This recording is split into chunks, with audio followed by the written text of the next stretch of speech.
Hai guys, Shalom. Puji Tuhan, kita berjumpa lagi di Way Out. Semoga kita di sini bersama bisa memberikan solusi buat teman-teman semuanya, menemukan jalan keluar dalam kehidupan yang memang saya mengerti ini rumit sekali ya, Pastor. Betul sekali. Iya nggak sih, Pastor? Betul. Tapi kita kayaknya nggak terlalu sedih sih hari ini, Ya. karena kita diberikan waktu yang luar biasa sama Tuhan. Ya. Saking banyak waktunya, kita banyak banget istirahat di rumah. Jadi kita bahas soal waktu ya hari ini. Iya, Ya. Pastor. Kita akan membahas tentang bijaksana menjalani waktu. Bijaksana mengenai. Ya, oke, gimana Pastor nih? Menarik, Pastor menarik. Yeri, waduh, kita tahu lagi pandemi begini waktu sangat banyak. Iya. Jadi gimana bijaksananya tuh untuk dipakai untuk istirahat tidur, bobo. Tapi katanya Pastor ada bahasa kalau misalnya saat ini adalah waktu paling tepat untuk kita berbakti pada bangsa dan negara. Waduh. Iya. Tapi ini momen yang baik sih. Kan Iya. segala sesuatu indah pada waktunya. Artinya Mm-mm. segala sesuatu ada waktunya. Mm-mm. Ada waktunya menangis, ada waktunya Mm-mm. ketawa, Iya. ada waktunya menuai, ada waktunya menabur. Ada waktunya bobo yang panjang. Iya. Ada waktunya single, ya kan? Iya. Aduh. Ada Pastor. waktunya nikah, ada waktunya punya anak. Segala sesuatu ada waktunya. Nah, Iya. keberadaan Tuhan di dalam semua segmen waktu itu menjadi penting. Makanya kalau tidak pada waktunya, maka tidak akan indah. Makanya kita perlu bijak menggunakan waktu. Gitu, Ji. Waktunya Tuhan ya pasti yang terbaik. Iya, betul. Tuh, oke, ini agak-agak berat sih karena saya sejak mama meninggal tuh rada-rada rancu namanya waktu. Aduh Tuhan, udah nggak punya Tapi manajer. memang nggak mudah ya sih. untuk bijaksana menjalankan waktu itu nggak semudah teori Susah dan banget. modul-modulnya lah gitu ya. Apalagi tipe pekerja kayak aku ini, pekerja seni ini kan moody. Iya, Kalau udah moodnya nggak bagus, waduh, udah begitu ya. hancur dunia persilatan. Dan dunia pemasukan juga ya. Pemasukan. Aku bisa loh kalau lagi nggak moody itu bisa 3 kali ngulang rekaman studio. Kalau udah nggak mood ya, Hilang moodnya ya. hilang mood ya. Tapi kalau misalnya lagi mood, bisa satu shift bisa 12 lagi. Berarti dengan bijak menjalankan waktu bisa juga nambah pemasukan gitu kurang Iya, lebih. gitu. Makanya gimana nih Pastor? Aku jadi penasaran. Ya, ya. Kan baru mulai udah langsung mau curhat sama Pastor nih ya kan. Oke, kita ngebahas dulu nih. Iya. Katanya pepatah lama mengatakan bahwa waktu adalah uang. Namun sebenarnya waktu adalah kehidupan. Mana yang benar Pastor jadinya? Waktu adalah uang asumsi sih sebenarnya.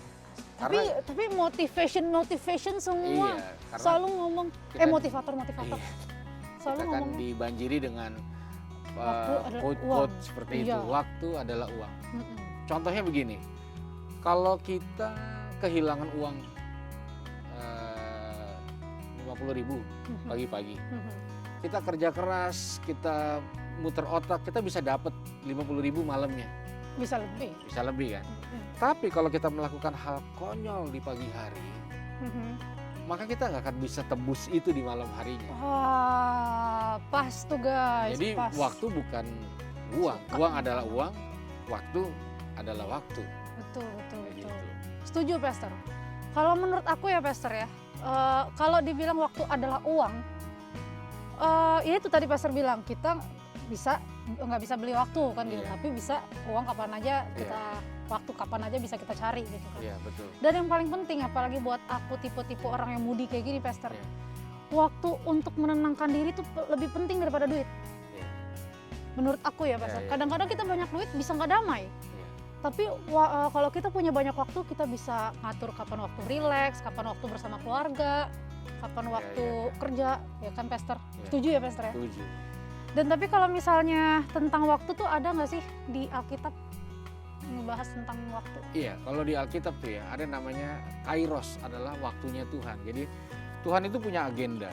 Nah, di dalam agendanya Tuhan tuh ada ketetapan-ketetapan dan waktunya. Makanya itu dipercaya dengan waktunya Tuhan. Kita nggak pernah bisa pilih kapan kita lahir. Itu adalah waktunya Tuhan. Demikian juga dengan kematian kita. Dan ada segala sesuatu yang memang diatur di dalam ketetapan waktunya Tuhan. Makanya ada bagian Alkitab yang dikatakan gini, Daud itu melakukan kehendak Allah di zamannya. Iya.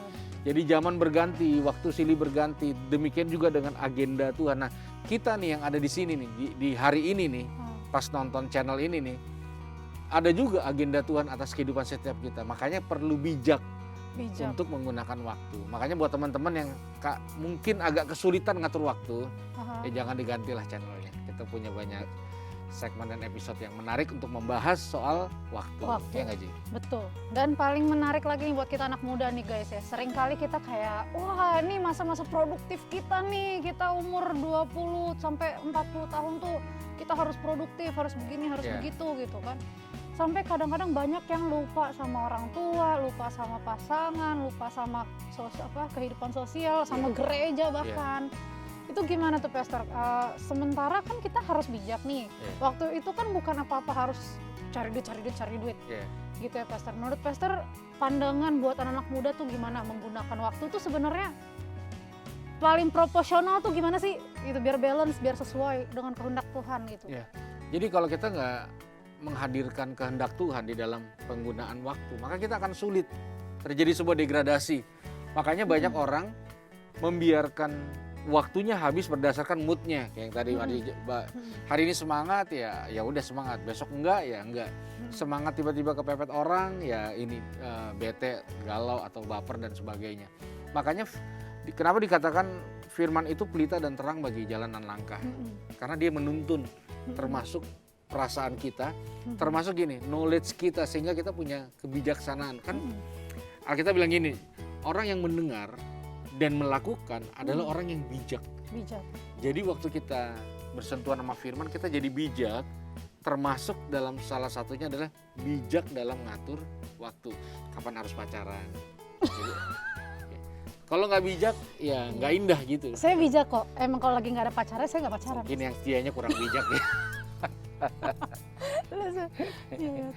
Iya, jadi itu kan makanya gini. Kan kita masih sering dengar dong kesaksian-kesaksian ya, bahwa Tuhan bisa memulihkan begitu banyak hal. Sebenarnya memang Tuhan bisa memulihkan banyak hal, kecuali satu. Apa tuh? Waktu. Oke. Dia nggak ada mesin waktu Doraemon tuh. Kalau Tuhan udah ada. bilang selesai. Bukan, maksudnya Gitu.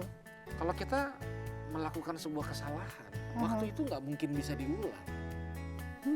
Jadi kalau sesuatu yang kita lakukan saat ini itu permanen, nggak ada pengulangan waktu. Pemulihan lain bisa terjadi, orang bisa disembuhkan, bisa dipulihkan. Tapi yang lalu ya sudah berlalu. Waktu nggak bisa diulang. Nah itu perlu banget kita belajar jadi bijak dalam menggunakan waktu ya. Ya benar-benar. Terus kalau ngebahas tentang waktu, pengalaman paling disesali, coba pernah nggak Pastor? Ya, pengalaman ya. Jadi waktu Papa sekarat, terus akhirnya di saat yang sama ada waktu pelayanan. Jumat siang, biasa ibadah kantor. Aduh, jadi sebelum pergi, oke deh, maksudnya aman nih lah, nggak kenapa-napa. Nah sementara khotbah, handphone bunyi terus, ada feeling. Gitu. Akhirnya Papa dipanggil Tuhan pas saya lagi pelayanan. Nah sebenarnya kan pengennya bisa mendampingi di waktu-waktu terakhir, cuma waktu nggak bisa diulang. Itu nggak bisa harusnya begini, ya udah deh kita ulang lagi. Kalau kita syuting kan bisa di take ulang. Aku rada stres denger Pastor ngomong gitu. Soalnya aku persis, aku juga dulu sama papa aku kan dulu zaman sebelum Covid kan sering tuh Pastor keliling kota kan, bisa 5-7 kota dalam sebulan gitu. Jarang ada di rumah lah. Papa meninggal tanggal 28, tanggal 13-nya Papa habis marah sama aku, Januari. Gara-gara dia bilang, kau perempuan harus dibiasakan bisa ada di rumah untuk keluarga. Sedangkan aku sama ini kerja mulu, dari kecil udah kerja mulu gitu kan. Terus aku bilang, tapi kan aku kerja Pak, bukan kemana-mana. Aku ngelawan kayak gitu, kurang ajar. Aku kan kerja Pak, aku bilang gitu. Iya tapi kau perempuan, kau harus bisa begini menyesuaikan gini-gini. Kau harus berkeluarga, kau harus begini katanya. Udahlah aku disitu nangis kan. 2 hari sebelum meninggal, dia nggak mau makan kalau aku masih di bandara kan. Rencana mau pergi lagi gitu. Dia nggak mau makan kalau aku nggak pulang. Kalau nggak makan bareng aku siang. Ditelepon ponakanku, katanya Opung nggak mau gitu. Aduh itu kayak penyesalan gitu, kayak oh my god. Aku akhirnya sempat sih makan sama dia, makan siang. Cuman kayak harusnya gue punya banyak waktu sama dia gitu. Harusnya gue lebih taking care sama dia. Jadi kadang-kadang kita tuh selalu kebanyakan motivasi waktu adalah uang, waktu adalah uang. Jadi kita selalu mikirnya uang, uang, uang. Sampai kita lupa yang berharga gitu guys. Iya nggak sih Pastor? Betul. Lupa keluarga kita tuh berharga. Terus spiritual kita tuh penting banget ya kan Pastor? Sering banget kita lupa. Kayak gini, waktu kita nggak bijak menggunakan waktu. Nah, Kadang-kadang kita bisa berselisih dengan diri kita 5 menit yang lalu, 10 menit yang lalu. Pernah rasa nggak? iya. Aduh, Nggak tahu damai. gitu Heeh. harusnya buat gini, tahu gitu. Kita berselisih dengan diri kita beberapa waktu yang lalu. Bahkan kadang 1 menit bedanya. Iya. Aduh tadi kenapa begini? Kenapa? Ya makanya di situ penting banget untuk disiplin menggunakan waktu. Bijak menggunakan waktu kayaknya nggak akan bisa didapatkan di seminar-seminar, di KKR-KKR atau di sekolah-sekolah gitu. Itu merupakan sebuah disiplin yang kita Pengalaman harus hidup ini ya. dari Nyesel sendiri, kapok sendiri. iya gitu dalam penggunaan waktu dalam penyelesaian masalah. Maka dulu pernah orang bilang gini, kalau lo mau menaklukkan bangsa-bangsa, gitu kan statement awalnya, ya taklukkan dulu kamar tidur pribadi lo dulu. Kalau lo nggak bisa bangun tidur lalu merapikan kamar tidur, gimana mau dipakai? Oh gitu, Iya. Pastor. Kenapa kita perlu bangun dan memastikan dulu menggunakan waktu yang ada untuk menyelesaikan sesuatu? Paling enggak Oh, dari situ kita udah tahu ada satu kerjaan yang selesai. Nah, disiplin tuh sebenarnya poinnya di situ sih, oh, guys. menggunakan waktu. Itu masih sulit saya jalanin jujur ya. Tapi kalau begadang main game mah susah kayaknya. Enggak, aku nggak main game. Aku kadang kayak gini gitu, Pastor. Kalau misalnya ada kerjaan yang harus diselesain, kadang kepikiran sendiri, otaknya Iya. melayang-layang gitu, Pastor.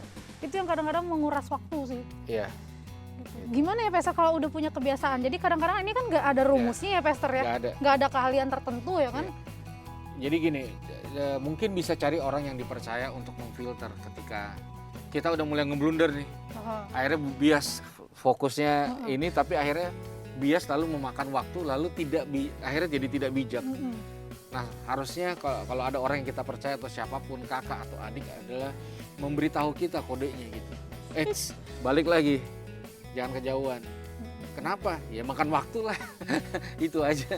Dulu Pasti. mama saya sih, sekarang kakak. Ya cuman ya gitu. masih susah, tapi bener sih harus disiplin ya, Pastor. Harus disiplin. Aduh, aku masih penasaran banget karena ini susah ya guys. Kita tahu banget nggak gampang ngomongnya, ngelakuinnya sih salah kebalik. Ngomongnya sih gampang, ngelakuinnya susah. Apalagi kalau udah jadi kebiasaan gitu kan.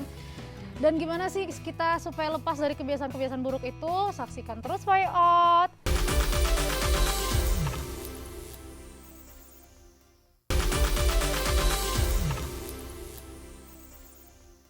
Guys, masih bersama Marji dan juga Pastor Yeri. Dan masih di topik yang sama, kita membahas tentang waktu. Waduh, waktu. Pastor, aku nih masih masih rancu gitu, Pastor. Karena pada umumnya banyak banget motivator, kan tadi aku udah bilang, motivator banyak yang bilang waktu adalah uang, waktu adalah pendidikan, waktu adalah, bingung deh, banyak banget. Sampai kadang-kadang bingung sebenarnya yang Tuhan mau, kan ada lagunya, waktu Tuhan pasti yang terbaik. Yang terbaik maksud Tuhan tuh apa sebenarnya, Pastor?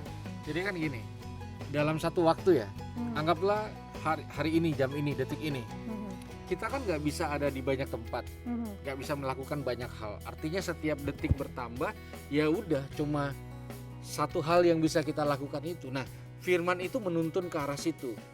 Misalnya, contoh, di dalam kitab Matius 5 dikatakan kalau orang sedang memberikan persembahan, lalu teringat akan sesuatu di hati saudaranya, akan dia tinggalkan persembahan itu dan berdamailah dengan orang itu. Nah, jadi kan dia mengatur ritme.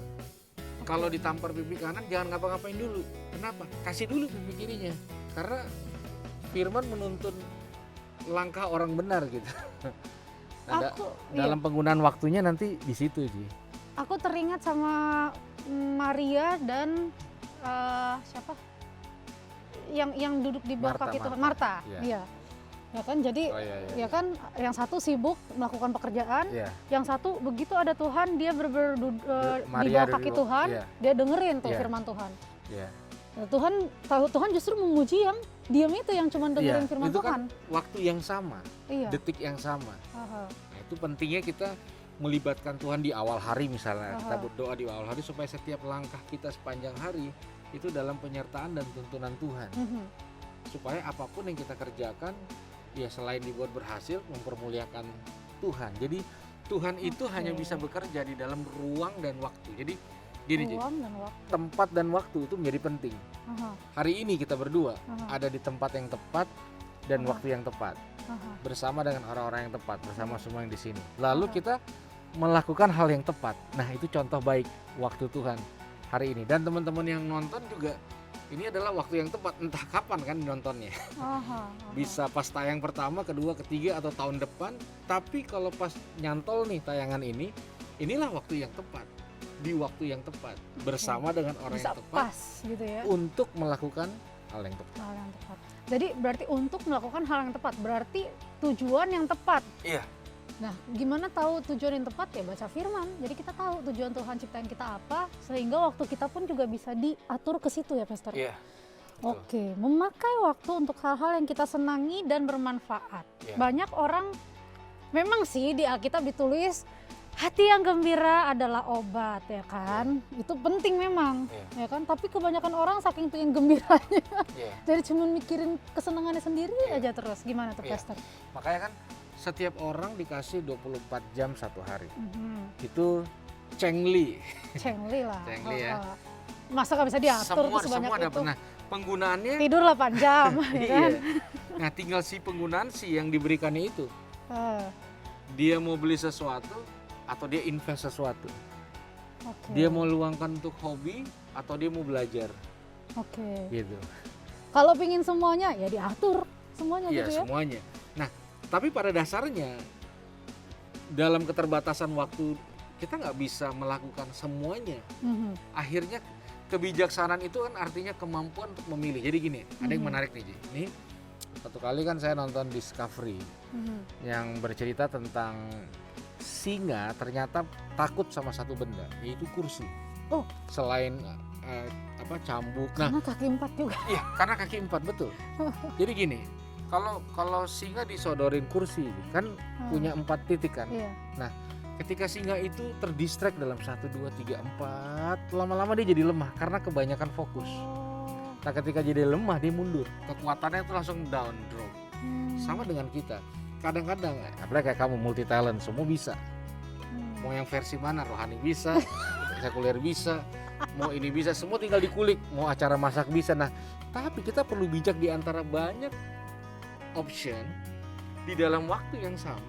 Pilihlah yang paling tepat dulu satu awal, baru kita bisa lanjutkan. Sebenarnya itu kita butuh Tuhan di situ. Prioritas. Itu yang Oke guys, prioritas. Jadi Prioritas. kalau kamu pingin berkeluarga, ya prioritaskan keluarga. Iya. Kalian pingin masuk surga, ya prioritaskan Tuhan, ya kan? Begitu. Cuman Pastor, sejujurnya nih, aku pingin bertanya nih Pastor, pengalaman pribadi juga nih. Kita sih pinginnya prioritasin Tuhan ya kan Pastor. Tapi terkadang keperluan perut atau keperluan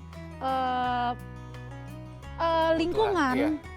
itu kadang menuntut, Iya. menuntut waktu kita. Iya. Gimana tuh Pastor mengatasinya tuh? Itu menarik sih, kayaknya banyak juga yang ngalamin ya. Jadi Mm-mm. gini, Pinginnya sih buat Tuhan gitu kan, tapi gimana dong? makanya di Matius 6 tuh karena gini. Pertama, jangan khawatir apa yang akan kamu makan dan minum. Hmm. Ini masalah kampung tengah nih. Ya. Artinya jangan khawatir, ya kan, burung di udara jadi Dikasih pelihara. makan. Jangan khawatir apa yang akan kamu pakai. Aha. Kenapa? Karena itu dicari orang yang nggak kenal. Yang tidak mengenal Iya. Tuhan Maka dibilang carilah dulu kerajaan Allah dan kebenarannya, maka semua akan akan ditambahkan. ditambahkan. Jadi ketika kita memiliki sebuah kebutuhan, maka kita harus memutuskan dari semua kebutuhan, prioritas kita mana? Makanan, Mm-mm. pakai, atau Mm-mm. Tuhan. Nah, Mm-mm. diajarin sama firman, mendingan langsung ke sumbernya. Ngapain Hmm. langsung ke produknya, langsung ke produsennya dong. Iya betul. Nah itu kan menghemat waktu sebenarnya. Yes, betul. Makanya orang-orang yang bekerja, Mhm. kayak kamu kan kerja, sebenarnya bukan untuk cari memenuhi kebutuhan. Kebutuhan kita datang dari Tuhan. Datang dari Tuhan. Kenapa kita bekerja? Untuk memenuhi tanggung jawab Tanggung jawab. kepercayaan yang sudah Tuhan kasih. Iya, talenta. Talenta. Sehingga kita bisa bijak dalam menggunakan. Kita nggak jual waktu berharga kita untuk sesuatu yang memang dicari orang nggak kenal Tuhan. Betul. Gitu. Nggak mudah sih memang secara teorinya itu gampang, prakteknya. Apalagi Pastor, menurut pengalaman juga, dan banyak nih gresak krusuk sana sini ya. Begitu dia pingin pelayanan, pingin ngasih waktunya buat Tuhan, tapi kecewa di dalam. Di dalam misalnya dia melayani, tapi ternyata di dalam pelayanan itu dia dikecewakan atau bahkan dimanfaatin gitu. Jadi kadang-kadang kadang-kadang malas ke gereja jadinya gitu. Itu gimana tuh Pastor? Ya makanya kan waktu itu menyeimbangkan orang.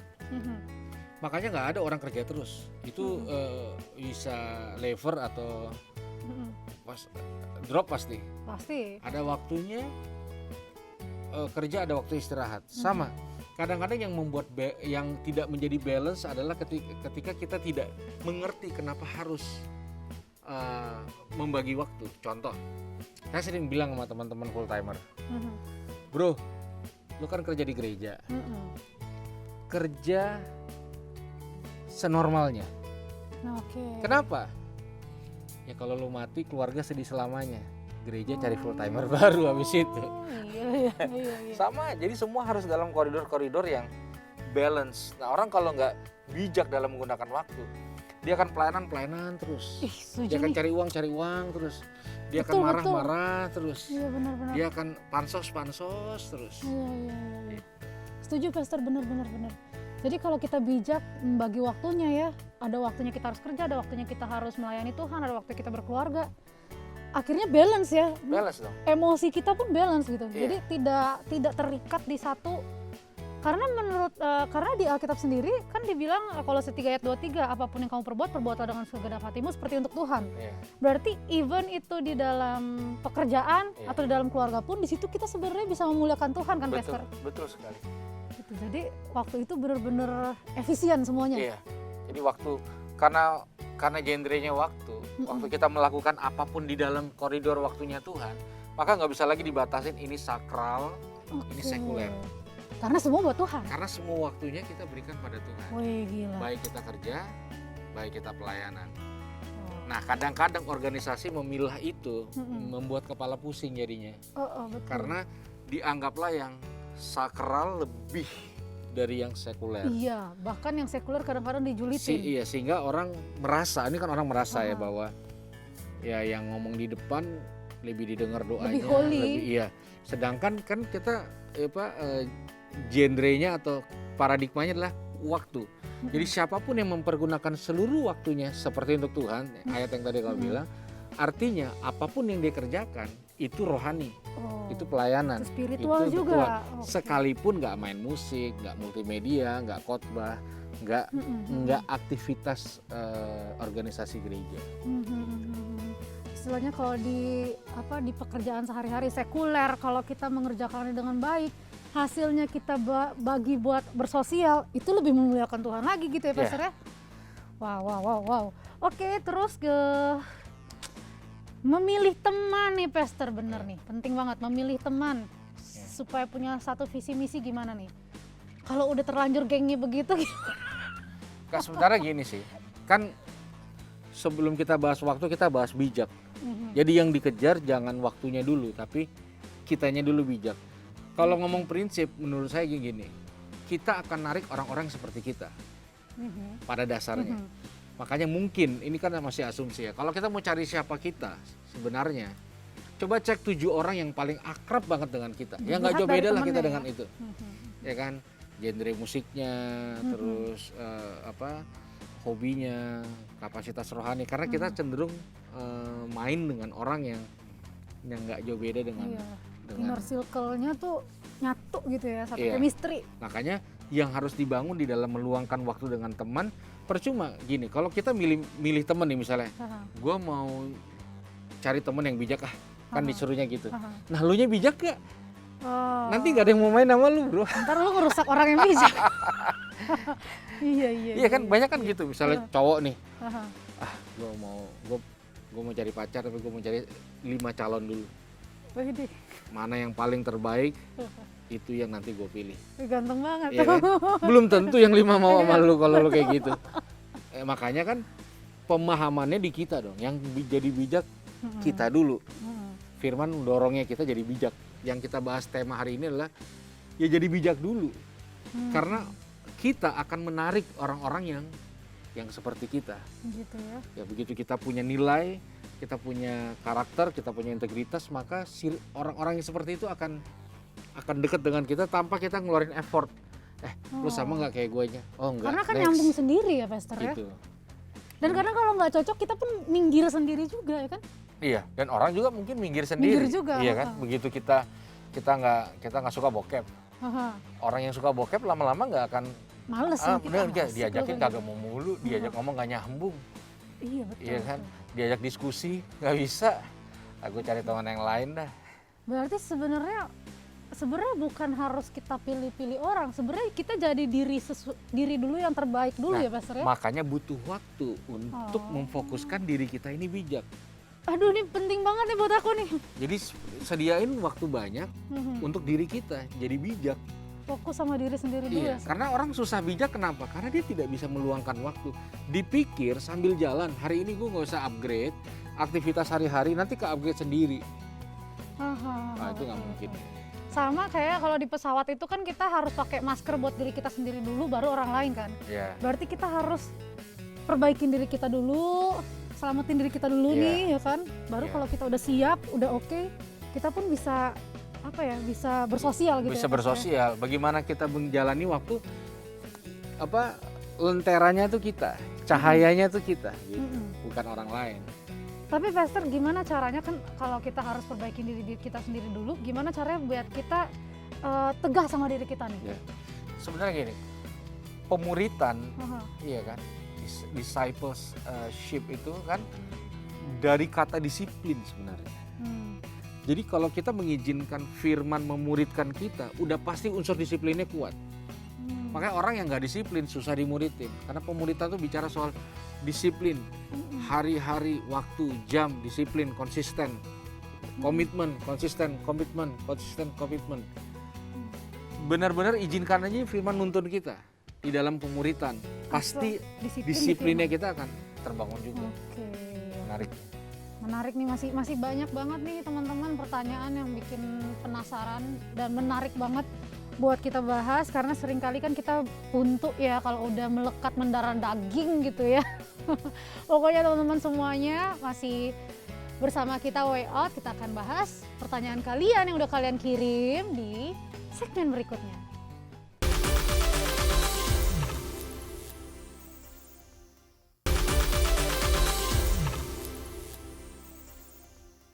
Yeay guys, jumpa lagi bersama Way Out, bersama Pastor Yeri dan Margie. Kita masuk segmen yang paling ditunggu-tunggu nih sama teman-teman semua. Tanya jawab. Tapi sebelumnya buat teman-teman semua yang ingin juga mengirimkan pertanyaan atau memberikan tema atau apalah, boleh curhat juga kalau mau. Hubungi kita di informasi yang ada di bawah ini, boleh DM ya, boleh chat ya. Oke, di sini. Udah dicatat? Nah, oke guys. Sekarang kita masuk ke pertanyaan pertama, Pastor. Sudah siap, Pastor? Siap. Minum dulu, Pastor, biar tenang, biar santai kita. Cheers! Kita dulu asik.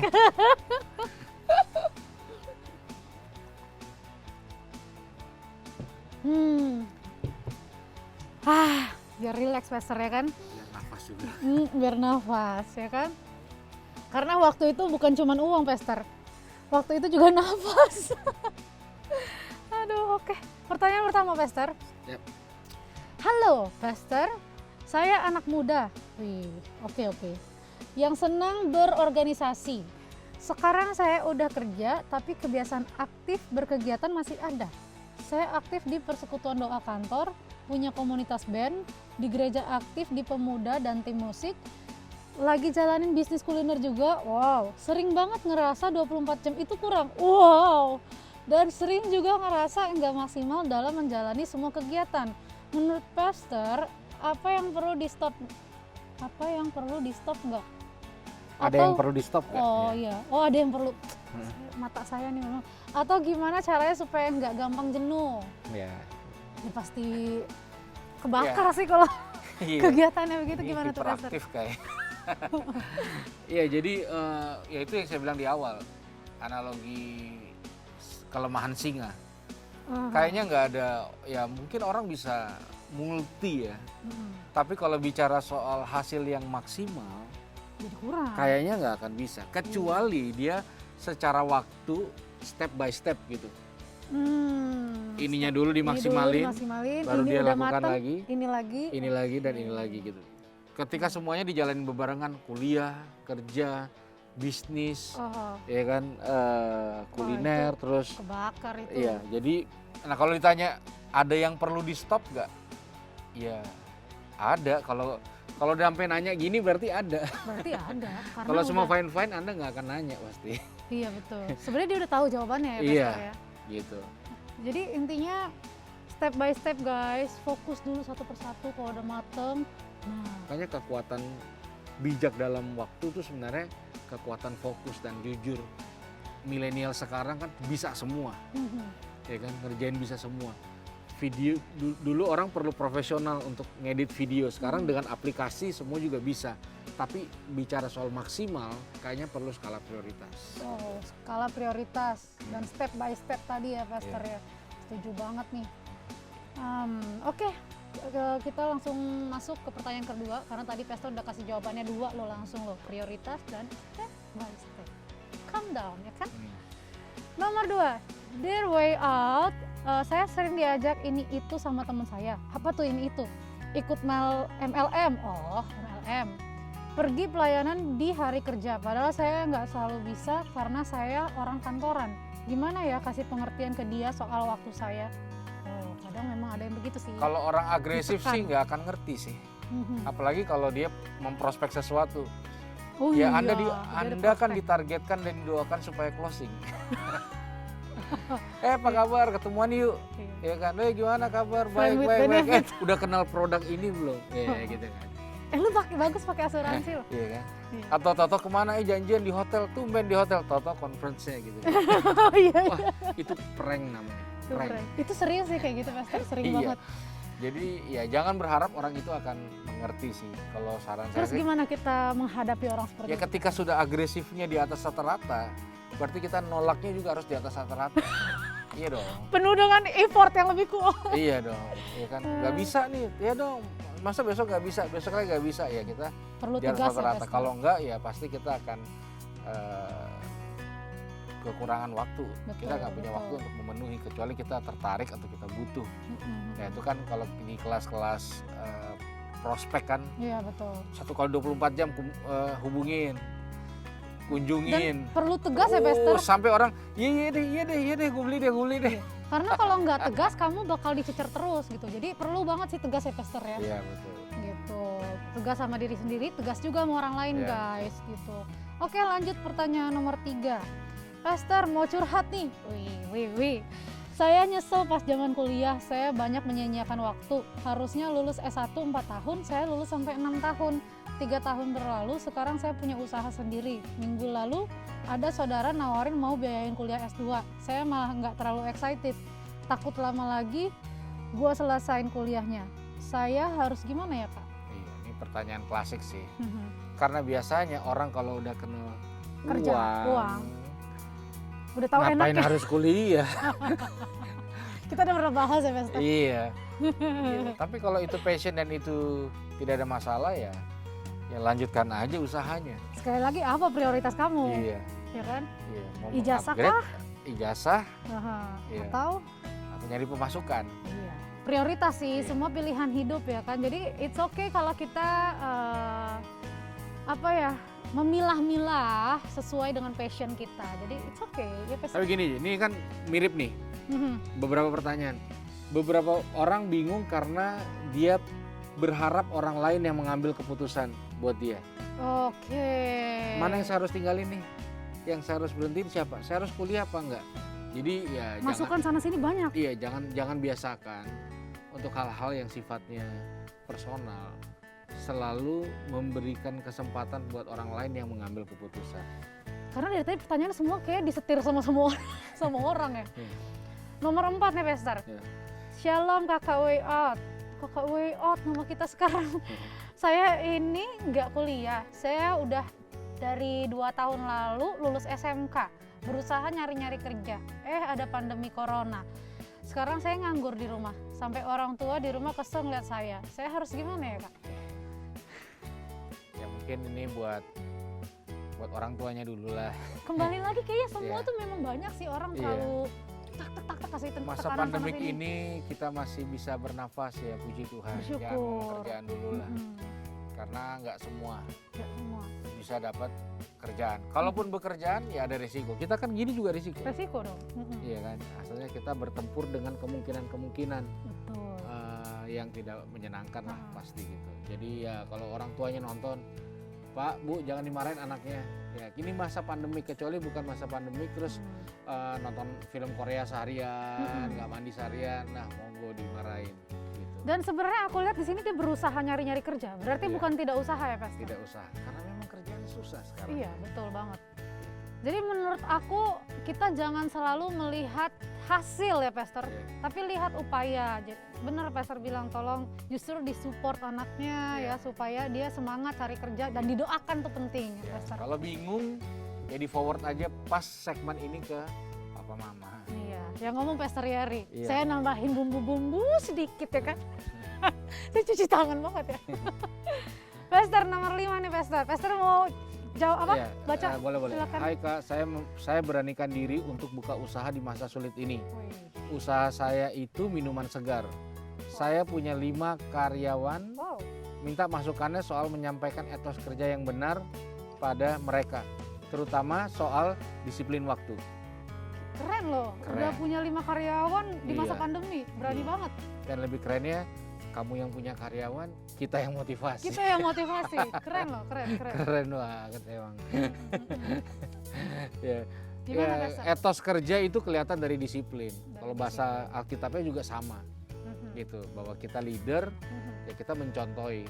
Karyawan kita nggak akan punya etos kerja kalau dia lihat bosnya juga nggak punya etos kerja. Jadi cara yang paling maksimal adalah ya jadilah teladan itu sendiri, jadilah representatif dari usaha itu sendiri. Ya, jadi kalau kamu jualannya minuman segar, tapi kalau muka kamu nggak segar tiap hari, maka karyawanmu juga tidak akan segar. Lalu pemasukanmu juga tidak akan segar. Lalu kita nggak ada yang segar semua. Pelangganmu pun jadi nggak segar. Ya, jadi teladanilah dengan segar setiap hari. Tapi aku punya tambahan juga nih. Dia termasuk keren sih. Kamu tuh berani memberikan lapangan pekerjaan buat 5 orang di masa pandemi ini. Hebat loh. Misalnya belum tentu ada pemasukan tapi dia berani ngegaji 5 orang. Tepuk tangan dulu buat kamu. Boleh tambah 5 lagi nggak? Banyak yang mau. Banyak yang mau nih. Kebetulan tadi nomor 4 lagi nyari kerja tuh ya kan. Aku kasih sedikit masukan mungkin. Tadi selain etos kerja mungkin bisa dikasih sedikit motivasi juga kali ya, motivasi buat karyawannya, di mana di masa pandemi ini seharusnya bisa lebih bersyukur dan bisa lebih mempergunakan waktu lagi dengan sebaik-baiknya, karena tidak banyak orang yang mempunyai kesempatan untuk bekerja di masa pandemi ini. Contohnya tadi kan ada banyak orang yang udah ngelamar sana sini nggak dapat, mungkin lebih bisa dikasih semangat buat karyawannya supaya lebih bersyukur gitu ya kan. Dan kamu juga supaya kamu happy dan bergembira, kamu harus bersyukur ya kan, bisa ngegaji 5 karyawan tuh hebat loh. Gila ya Pastor ya. Ada masukan lagi nggak nih Pastor nih buat 5 kontestan kita, 5 penanya kita ini? Iya, rata-rata sih kalau yang nanya sebenarnya sudah menemukan way out-nya. Cuman dia nggak berani melangkah. Cuma ada keraguan aja. Jadi mungkin kesempatan ini teman-teman yang lagi ragu, jangan ragu ngambil keputusan, karena waktu kita ambil 1 langkah, saya percaya Tuhan buat ribuan langkah di depan kita. Yakin Tuhan pasti sertai. Jadi tegas sama diri sendiri dan orang lain. Tuhan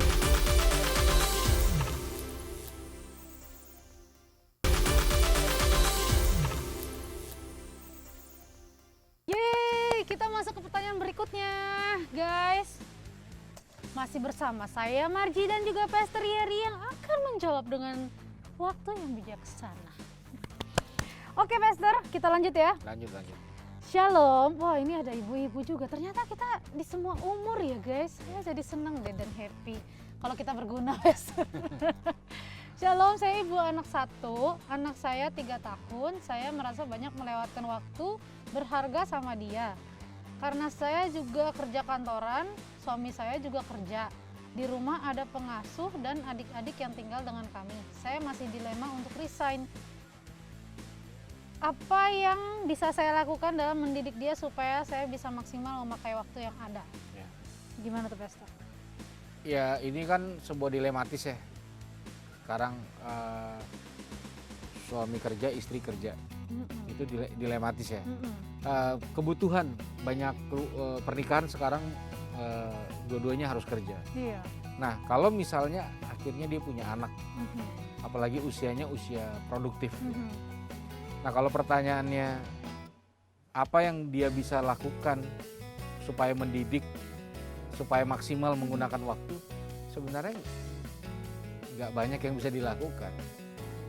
Pulang kerja lalu berharap anak fresh untuk terima sesuatu yang maksimal, yang nggak bisa. Yang paling dapat waktu maksimal sama anak adalah pengasuhnya. Iya. Karena ikatan itu kurang kan? Iya, jadi kalau pandangan saya ya, ibu harus milih Prioritas. anak atau kerjaan. Betul. Kerjaan selalu ada, anak-anak nggak selalu kecil. Wow. Dan nanti ada waktunya, udah nggak bisa lagi dimaksimalkan waktu kita dengan anak-anak. Ya kan, tahu ya anak-anak kadang-kadang ada waktunya udah nggak mau lagi dipeluk, nggak mau lagi ditanyain dan dilakukan hal-hal yang selayaknya gitu. Jadi kalau saya bisa saran, ini kan sekedar saran, segera ambil sebuah keputusan. Anak itu membutuhkan ibunya untuk mengasuh. Ya, kalau kita tidak mau berkorban untuk anak, maka kita akan minta anak kita yang berkorban untuk kita, dan itu nggak masuk akal. Kalau anak berkorban untuk orang tua itu tidak masuk akal. Iya, betul.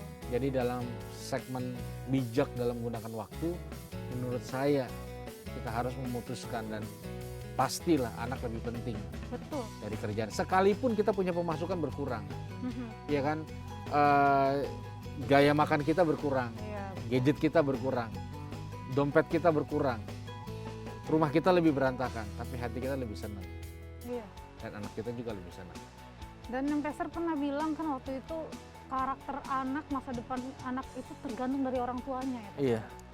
Betul. Apalagi ini masa-masa pertumbuhan begini. Masa-masa pertumbuhan. Saran saya sih 1-5, kalau bisa bapaknya lebih sering di rumah. Betul. Bukan cuma ibunya aja.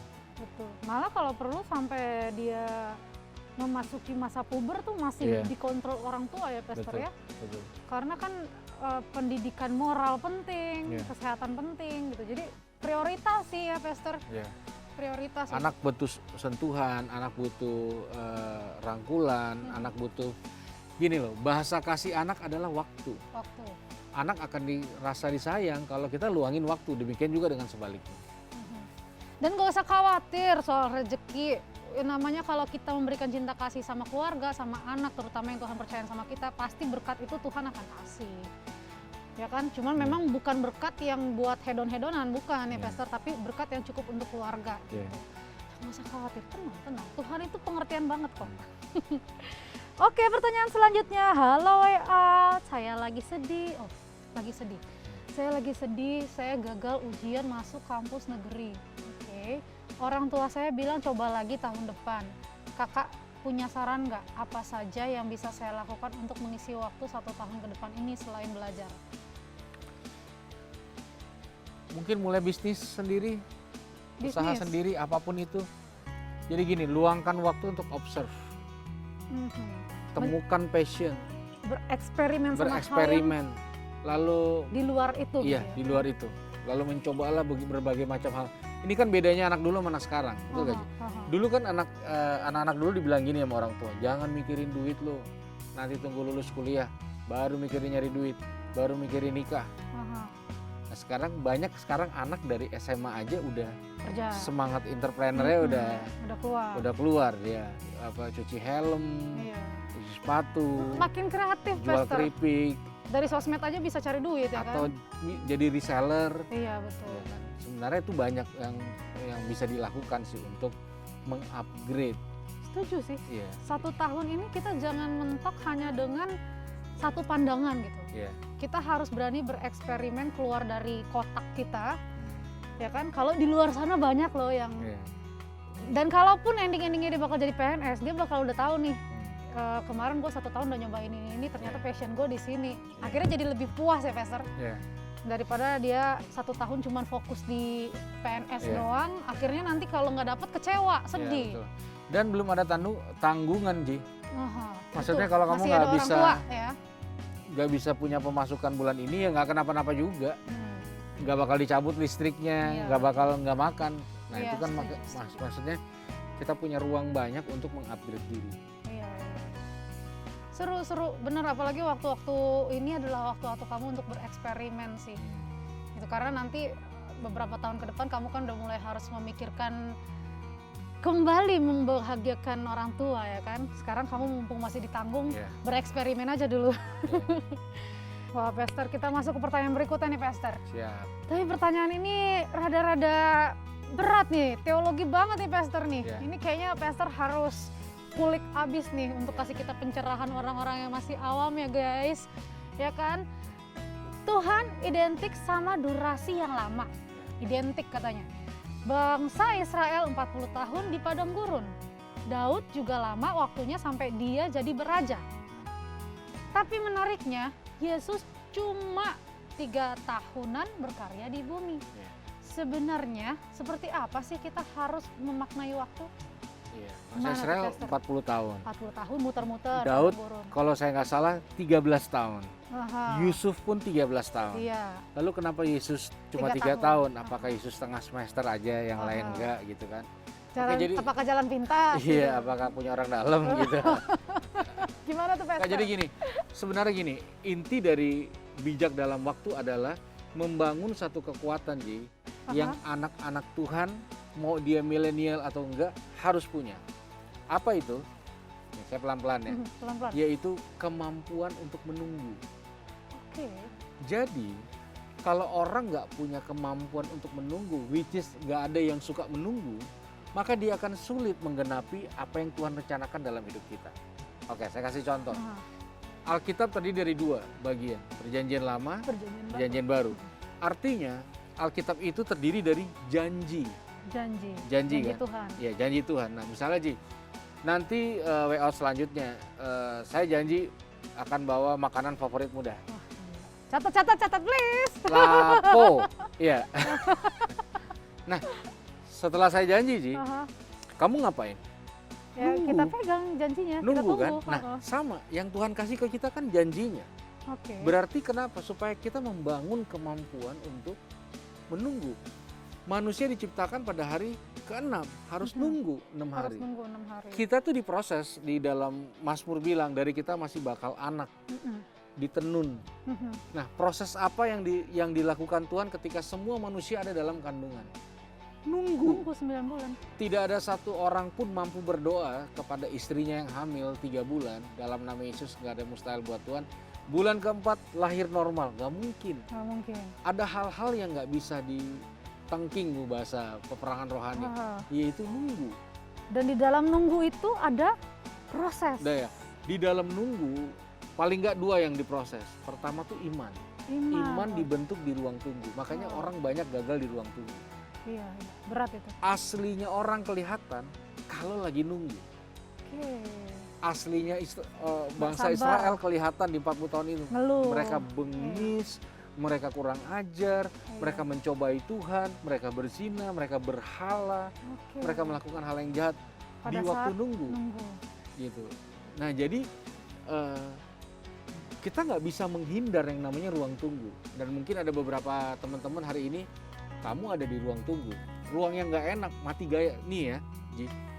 Sekarang, dari anak kecil aja, setengah mati suruh nunggu tenang.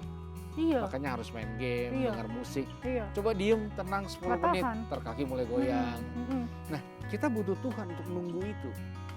Nah, jadi jangan bermain di durasi waktu. Oke. Dia kok 8 Karena tahun, kita nggak bakal tahu waktunya Tuhan kok ini kapan. 3 tahun. Karena yang dihitung dan dibangun Tuhan adalah kemampuan untuk menunggunya. Kesiapannya. Oke. Terus ada ayatnya kan bilang gini, seperti minyak yang mengalir di kepala Harun, ke janggut, ke jubah turun. Mazmur 133. Jadi ketika minyak ada di kepala itu kan cerminan blessing. Di kepala nih, janggut ngapain? Nunggu. Karena dia dari kepala mengalir. Nah makanya hasil sangat ditentukan lihat prosesnya. Dan salah satu proses yang banyak banget buat anak Tuhan gagal adalah nunggu. Waktu yang paling tepat. Nah ketika dia berhasil, maka orang keluar dari ruang tunggu. Bener kalau saya bilang gini? Makanya ruang tunggu salon sekarang keren-keren. Karena banyak orang marah dan kecewa. Sama. Dimanjakan. Bapak-bapak sekarang ruang tunggu bengkel itu keren Wah, banget. Full tempat wifi, ngopi. Ini semua ini. Karena apa? Karena orang takut. Nggak tahan nunggu ya. Orang takut. Orang bisa marah kalau lagi nunggu. Termasuk saya nunggu jodoh ini udah geram ini. Iya. Buat teman-teman yang mau aktivitas, paling nggak nunggu sesi ini selesai ya. Nunggu. Selesai kita ngomong. Nunggu gitu Iya. ya. Jadi sebenarnya yang dimaksud dalam durasi waktu itu adalah kemampuan menunggunya. Kemampuan. Jadi mari kita bangun satu, yaitu kemampuan menunggu. Kedua, ruang tunggu bukan ruang permanen. Semua satu saat akan keluar dari ruang tunggu. Menggenapi Janji Tuhan tadi. Jadi yang masih jomblo, jangan main-main dalam masa jomblo. Karena Tuhan sudah tetapkan orang yang terbaik untuk jadi pasangan seumur hidup yang mencintai kamu dan melahirkan keturunan-keturunan ilahi yang datangnya dari Tuhan. Haleluya. Saya langsung berdoa, Pastor. Cuman Pastor, berarti tadi saya dapat remanya. Jadi intinya semakin kita cepat diproses, semakin kita cepat siap, semakin cepat juga proses menunggunya ya. Waktu menunggunya ya, Pastor. Makanya di situ tadi dibilang Yesus cuma 3 tahun, bukan berarti Yesus itu ringan. Cuma 3 tahun, justru dia semakin kerja keras, semakin lebih berat, makanya cepat gitu ya Pastor ya. Oh saya bersyukur nih Pastor jadinya punya masalah berat. Jadi masih berapa tahun lagi? Au, agak. Aduh, gitu ya Pastor ya. Iya. Oke, next kita masuk ke pertanyaan berikutnya. Halo Way Out, saya masih belum ngerti nih ayat Alkitab yang bilang kalau hari-hari ini adalah jahat. Iya, maksudnya gimana ya? Saya baru kelas 1 SMA, oh pantas. Biar saya makin belajar bijak memakai waktu yang ada. Hebat. Iya. Kelas 1 SMA udah memikirkan ini. Iya. Sudah Anak memikirkan pintar, hari-hari aku yang bangga jahat. padamu nak. Yuk, Pastor silakan dijawab. Jadi kan gini, bijaklah karena hari-hari ini adalah hari-hari yang jahat. Itu sebabnya kalau nggak salah, pergunakanlah waktu yang ada sebab hari-hari ini adalah hari-hari yang jahat. Gitu. Nah, di bagian lain dikatakan gini, pada zaman akhir kasih kebanyakan orang akan semakin dingin. Pudar, iya. Ya. Jadi yang terjadi adalah yang dingin makin dingin, yang cinta Tuhan makin cinta Tuhan, yang kudus makin kudus, yang cemar makin cemar gitu. Jadi ini adalah sebuah hari-hari penentuan sebenarnya. Pemilihan ya Pastor. Ya, di mana bukan hanya kebaikan yang beredar dengan banyak, tapi juga kejahatan yang begitu banyak. Oke. Mulai terjadi gitu. Semakin kencang, Makin ya. kencang. Semakin dekat surga, semakin setan kuat Iya, buat kalau kita ngancurin. intip 2 Timotius 3, keadaan manusia pada akhir zaman itu mulai dijelaskan cinta akan uang, tidak suka berdamai, durhaka, galak, tidak mau tidak berpikir panjang dan semua kategori-kategori yang membuat orang makin jauh dari Tuhan. Makanya waktu kita menggunakan waktu dengan bijak, sebenarnya kita sedang melindungi diri kita dari hari-hari termasuk yang jahat. dia nih. SMA udah mempelajari tentang Alkitab dan menanyakan maksud dari hari-hari yang jahat ini, Pastor. Ini luar biasa. Ini luar biasa Mungkin dia banget. lulus SMA masuk sekolah Alkitab. Bagus, semoga kamu menjadi gandum yang semakin terpilih, semakin murni ya. Jadi tidak menjadi ilalang yang akan dibuang dan dibakar. Gitu, ini luar biasa banget. Tapi aku jadi gemes nih, Pastor. Ngomong-ngomong waktu semakin jahat kan, ini dari aku yang pertanyaan. Bahkan bangsa-bangsa sekarang, Pastor, ada yang sampai melegalkan LGBT, semakin jahat gitu. Kayak kejahatan semakin sempurna gitu, Pastor. Gimana ya, Pastor ya? Ya itu bagian dari nubuatan sih, bangsa melawan bangsa, suku melawan suku. Jadi memang terkondisikan di hari-hari terakhir itu bukan hari-hari yang mudah. Masa-masa yang sukar dikatakan. Ya kalau kita lihat genderung perang itu kayak mulai menjadi sesuatu yang biasa dan kebanyakan orang kasihnya makin dingin gitu. Nah itu sebabnya bijaklah dalam menggunakan waktu. Supaya kita tidak terikut arus yang memang deras ini gitu. Memanfaatkan waktu yang masih tersisa nih, ya kan, yang sekarang udah nggak banyak lagi ya kan, semakin kenceng berarti waktunya udah semakin dekat gitu kan.